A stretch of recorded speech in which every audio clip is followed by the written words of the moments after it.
Halo semuanya, welcome to my channel. Kali ini kita akan menceritakan cerita yang berjudul Madu Cantik yang Tak Tersentuh. Sebelum kita mulai, jangan lupa untuk di-subscribe, like, dan komen.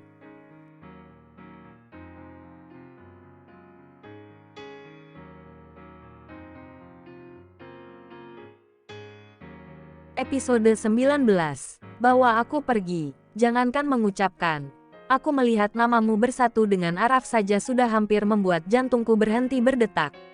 Aku seperti mati. Belva, seru Tigor. Tapi, ternyata bayang-bayang kebahagiaanmu itu tak seindah yang aku duga. Araf diringkus polisi. Kalian ternyata berpisah. Dan terakhir kabar kematian Araf yang membuat aku kembali menghubungimu. Aku lebih terkejut lagi saat mendengar kamu ternyata menikah lagi. Dan tanpa disadari hal itulah yang membuat kita kembali bertemu. Sambung Tigor. Belva menunduk lemah. Di balik diamnya Tigor tentang kisah cintanya, ternyata ia menjadi salah satu ceritanya. Jangan berpikir aku bahagia atas perpisahan kamu dengan Araf. Justru, niatku bertemu denganmu karena aku juga sangat sedih melihat kamu menderita. Apalagi dengan fakta kamu menikah lagi dengan pria lain yang jelas tidak kamu cintai. Tigor menoleh dan menggenggam jemari Belva. Belva pun menoleh, matanya berembun dengan senyum yang dipaksakan. Ada rasa haru yang mendalam. Lidahnya menjadi keluh tak bisa berkata-kata. Percayalah, apapun yang membuat kamu bersedih, aku pun merasa demikian. Dan, rasanya ini adalah waktu yang tepat untukku menyatakan perasaan. Tigor memposisikan tubuhnya agar lebih dekat dengan Belva. Ada buliran bening yang menitik di sudut mata indah itu. Tigor menyekanya perlahan, membuat Belva tak kuat lagi menahan tangis dan berhambur ke dalam pelukannya. Maafkan aku, Belva, jika pernyataan cintaku ini membuat kamu tambah bersedih. Tigor mengusap lembut kepala wanita itu, belayan yang penuh kasih sayang. Aku gak tahu harus bilang apa, Tigor. Belva terisak-isak, posisiku selalu saja sulit. Semua akan baik-baik saja, Belva. Kamu tidak perlu menjawab apa-apa. Karena aku tidak akan mencurimu dari siapapun. Aku hanya ingin kamu tahu tentang perasaan ini, agar aku bisa lebih tenang dan tidak lagi sendirian menyimpannya. Dekapan Belva semakin erat. Tigor memang pria yang sangat manis dan baik. 6 tahun sudah cukup membuat Belva memahami betul pria penyayang seperti Tigor. Tak punya alasan lagi untuk ia menolak cinta pria itu, selain karena ikatan pernikahannya dengan Ravin. Lebih baik kamu bawa aku pergi, Tigor. Bawa aku pergi sejauh mungkin. Bantu aku untuk terlepas dari pernikahan yang menyedihkan itu. Belva menatap penuh permohonan. Aku gak akan melakukan itu, Belva. Aku gak mau menjadi seorang pencuri, kata Tigor. Belva menunduk lemah. Pikirannya mendadak gusar. Percayalah, lari dari masalah bukan solusi yang baik. Aku tahu kamu pasti bisa melewati takdir ini. Tigor mengusap lembut wajah Belva. Aku gak tahu bisa bertahan seberapa lama dalam pernikahan ini. Hati aku kayak berhenti dan mati untuk bisa mencintai, ucap Belva lemah dan pasrah. Tigor menggenggam erat lagi jemari wanita itu, seolah ada kekuatan yang ia berikan. Meskipun kamu berhenti mencintai, tapi waktu tidak akan pernah berhenti. Bertahanlah, sampai waktu yang akan menjawabnya, seru Tigor, membuat Belva tertegun. Mata wanita itu berkaca-kaca. Bibirnya bergetar menahan tangis. Akhir-akhir ini, hanya air mata yang sepertinya selalu menemani Belva. Perasaannya bercampur aduk saat ini. Andai aku bertahan pun, hanya satu alasannya. Belva tersenyum dalam tangis. Karena ada kamu yang menjadi penguat hidupku. Kalau begitu, aku tidak akan menyerah untuk menantimu. Sampai kapanpun, Tigor mengecup dahi Belva. Tak ada penolakan dari wanita itu.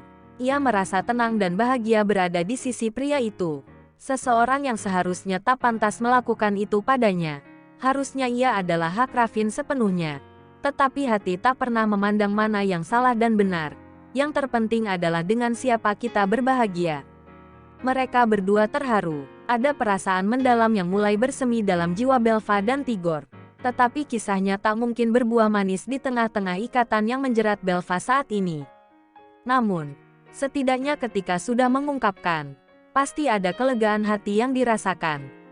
Hari ini, Belva tidak takut lagi menjalani hidup. Ada Tigor yang akan selalu menemani dan menjadi sandaran hatinya.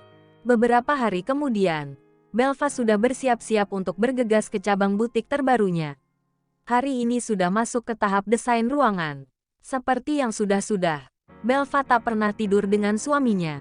Ia wanita yang independen. Jika segala urusan masih bisa ia kerjakan sendiri, maka tak ingin meminta bantuan siapapun. Raffin pun memahami betul akan hal itu. Sejak semalam pun ia tak bertemu dengan Raffin. Seingatnya pria itu memang sedang sibuk juga dengan pekerjaannya di proyek besar. Raffin adalah seorang kontraktor. Saat ini Belva pun diberikan fasilitas mobil oleh suaminya. Ponsel berdering. Oma Tara membuat panggilan untuknya. Cepat-cepat Belva mengusap layar dan menjawab. "Ya, Oma," jawab Belva. "Kamu apa kabar, Belva?" tanya Oma Tara. Suaranya terdengar lemah.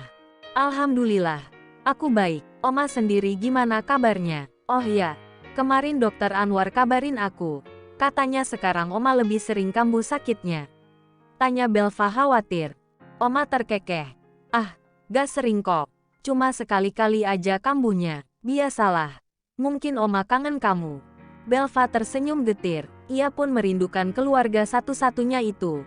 Belva juga kangen sama Oma. Tapi, Belva juga lagi banyak kerjaan di sini.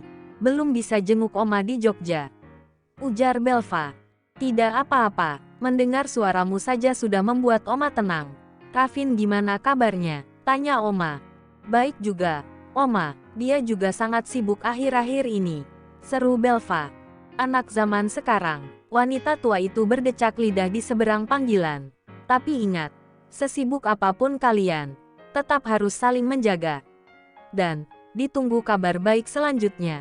Belva mengernyit keheranan. "Kabar baik apa maksudnya, Oma?" tanya Belva. Hatinya mulai tidak enak. Di sana, Oma Tara tertawa kecil kemudian berkata, "Cicit, Oma pengen lihat anak dari kalian." Belva membuang napas pelan dengan mata yang terpejam erat. Sudah diduga. Pasti itu yang diinginkan. Mendadak suasana hatinya jadi memburuk. "Oh," Belva mendesis. Kemudian ia menarik napas dalam-dalam. Mencoba mengendalikan hati. "Baru juga 3 minggu kami menikah, Oma. Doakan saja semoga secepatnya ya," ucap Belva yang tersenyum tipis. Dalam hatinya ia melengkapi kalimat terakhirnya. "Semoga secepatnya berpisah. Doa Oma selalu menyertai kalian. Semoga kelak kalian bisa dikaruniakan keturunan-keturunan yang baik, cerdas, soleh dan soleha. Menjadi penerus yang sukses dan amanah. Selain mewarisi perusahaan, anak kalian juga harus bisa menggantikan Oma untuk mengurus yayasan pesantren milik kakekmu." Tiba-tiba hati Belva berdesir nyeri. Sedih mendengar kalimat itu, yang tanpa disadari adalah sebuah doa. Pandangan Belva tak sengaja menilik ke arah teras rumah. Di sana ada Raffin dan Alana yang perutnya sudah terlihat membesar. Usia kehamilannya sudah memasuki bulan ke-5. Miris sekali. Di seberang telepon, ada doa dari seorang wanita tua yang mengharapkan kebahagiaan cucunya. Tetapi kenyataannya sangat jauh berbeda. "Terima kasih atas doanya, Oma. Semoga Oma sehat selalu agar bisa melihat semua mimpi Oma menjadi kenyataan," kata Belva. Ucapannya terdengar sangat ironi. Panggilan pun berakhir. Semenjak menikah, suasana paginya lebih sering diawali dengan kesedihan dan kekesalan. Kalau bukan soal Raffin dan Alana yang bermesraan, ia pun sedih jika neneknya yang menelepon dan membicarakan soal keturunan, yang mana hal itu sangat tidak mungkin dikabulkan oleh Belva. Raffin menoleh pada mobil Belva yang masih belum beranjak.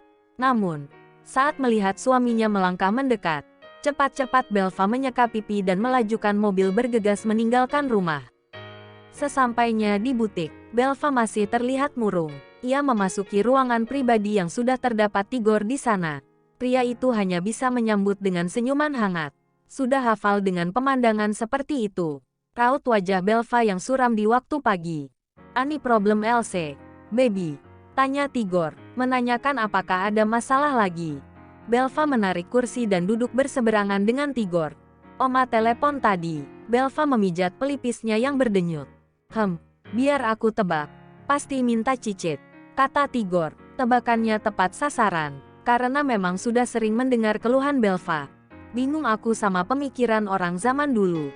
Aku baru nikah beberapa minggu aja udah ditanyain soal anak. Sementara seandainya ada proses hubungan suami istri pun butuh waktu lama untuk bisa terjadi pembuahan dan kehamilan. Belva terlihat kesal. Namanya juga orang tua. Bel, kalau keinginannya sudah dituruti, ya gak mungkin berhenti sampai di situ aja. Pasti akan ada permintaan-permintaan berikutnya, ujar Tigor. Belva menghela napas lelah. Masih ada hal lain yang menjadi beban pikirannya.